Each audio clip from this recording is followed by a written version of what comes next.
ఇప్పుడు మన ఆత్మ పట్ల మనకు నిజంగా ప్రేమ ఉంటే పరీక్షించుకోవాలి కదా, మనం ఏం వింటున్నాం, వీడు చెప్పేది వాక్యానుసారమైందా కాదా పరీక్షించుకోవాలి. ఏది పడుతుంది వినేయడం, అంతా వాక్యం అనుకోవడం, అది పిచ్చోళ్ళ లక్షణం అంటారు దాన్ని.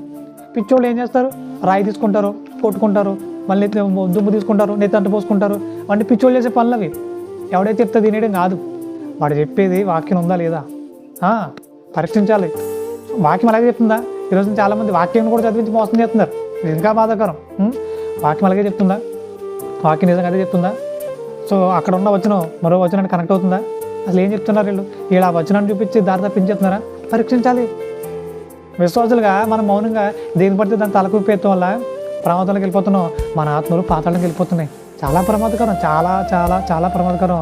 ఇకనైనా సరిదిద్దుకోవాలి, ఇకనైనా సెట్ అయిపోవాలి, వాక్యం చదువుకోవాలి. ప్రతిరోజు వాక్యం చదవాలి. ఆదికాండం నుంచి ప్రకటన వరకు చదవండి, ఒక అవగాహన కోసం చదవండి. చదివి ఎవరేం చెప్తున్నారు, ఎవరు ఇలాంటి బోధలు చేస్తున్నారు పరీక్షించుకోండి, పరిశీలించుకోండి. రోజు మరింత పరిపూర్ణత అడుగులేసే ప్రయత్నం చేయండి. రైట్. ఇక